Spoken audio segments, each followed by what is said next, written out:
Pedro Carnal, na Rádio Bandeirantes. Careca de saber.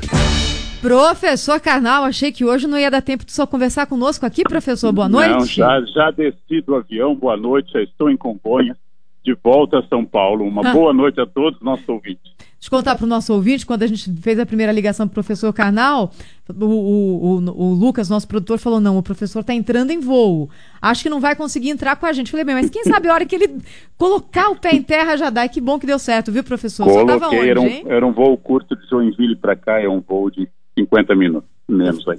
Ah, então tá bom. Professor, eu estava lendo aqui hoje a gente falou muito sobre o julgamento que começou no Supremo, e eu estava lendo comentário de uma colega jornalista que cobre Brasília, e ela disse o seguinte, me estranho quando percebo que, sem olhar para as faces dos ministros, para a imagem dos ministros, apenas pela voz, eu consigo identificar todos os ministros do Supremo Tribunal Federal.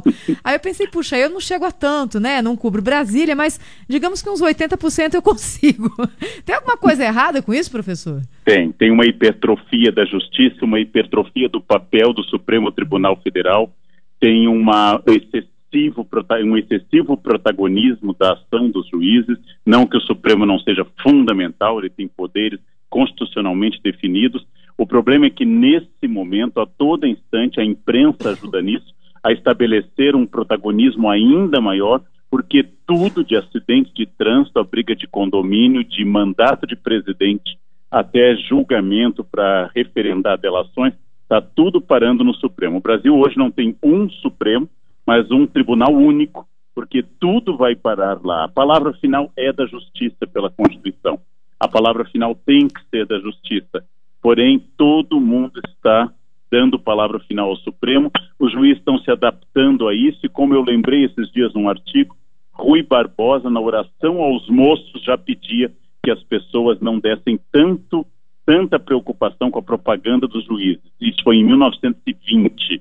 Não é culpa dos juízes em si, nós ajudamos nisso, mas tudo vai mal quando nós conseguimos identificar a voz dos juízes do Supremo, tudo vai mal, é um problema mesmo. E do julgamento em si, hein, professor, como é que o senhor está acompanhando essa avaliação que o Supremo faz a respeito da validade ou não da delação da JBS? Há a possibilidade de quebra de um acordo de confiança, ao mesmo tempo há muitas críticas envolvendo a quase punição nenhuma que a família Batista sofreu ao fechar esse acordo, né? Esse é o problema, né?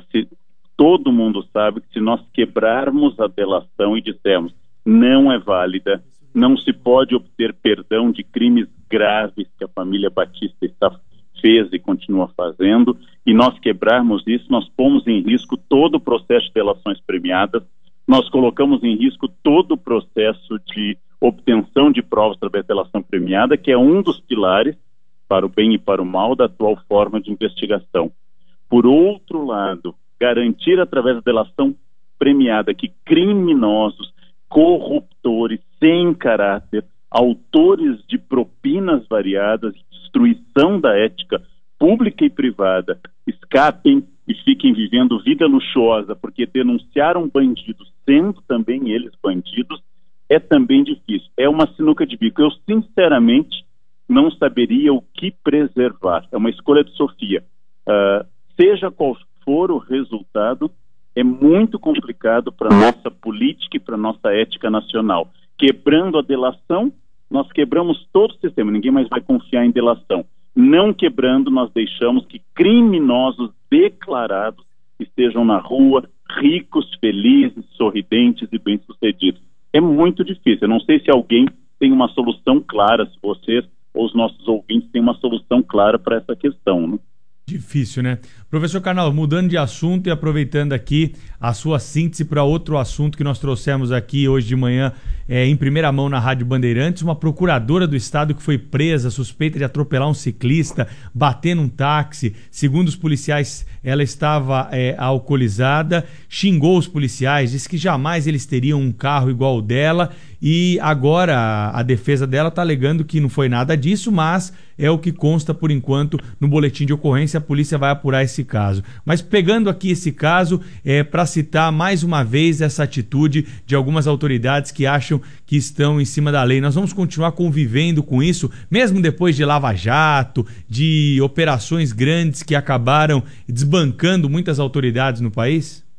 Eu duvido que, se foi dessa forma, nós temos que investigar, mas se foi dessa forma, eu duvido que no futuro alguém que, tendo um cargo e passa, aconteça um acidente, seja um acidente doloso ou culposo, que essa pessoa vai dizer, não, agora houve a Lava Jato, então a partir deste momento eu tenho que entender que as investigações... Não, as pessoas continuam sendo produzidas por uma sociedade que é racista, excludente, machista e tem demofobia, tem horror a pobre e faz discursos de demofobia. Então, a partir do momento que eu tenho um cargo bom, a partir do momento que eu tenho um cargo importante, eu fico dizendo às pessoas que elas não podem tocar em mim. Isso é uma herança de 388 anos de escravidão, isso é uma herança de Casagrande e Senzala. A frase, você sabe com quem você está falando, é uma frase terrível, ela ocorre, as pessoas dão carteiradas, elas fazem a todo instante, nos pequenos detalhes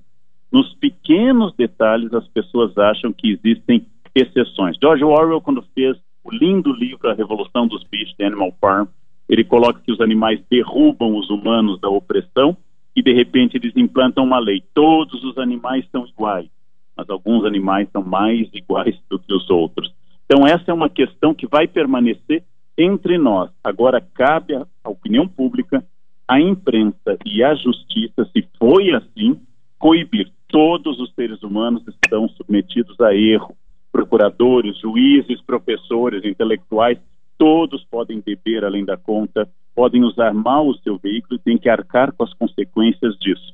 Agora, não é admissível que alguém que exerce cargo deva ter qualquer privilégio. Pelo contrário, se eu tenho um cargo, eu tenho que ter responsabilidade dobrada. Se eu sou um juiz, um procurador, um governador, um senador, eu tenho a responsabilidade muito maior do que se eu for uma pessoa que não tem cargo público, porque o cargo público me torna representante da sociedade e, como tal, alvo mais duro ainda das leis, coisa que talvez eu ou qualquer outra pessoa possamos fazer com representante público, não pode. O cargo traz responsabilidade e não benesses.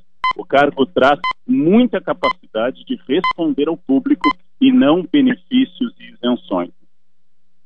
Muito bom. Professor Karnal, só para a gente encerrar, nosso ouvinte Robson Elias, taxista, diz que está em Congonhas agora e pergunta se eu preciso de um táxi. Eu preciso, mas achar agora, achar um táxi no meio aqui é uma agulha no palheiro, é achar um senador honesto aqui hoje. Então, vamos lá. O senhor entra no táxi e pergunta, você é o Robson? Se for, já sabe que ele estava ouvindo a gente, viu, professor? Eu sou fácil de identificar pela careca. Bom tá. retorno, um beijo. Robson, eu estou de blazer bege, tá? Então, um abraço. Até amanhã. Logo.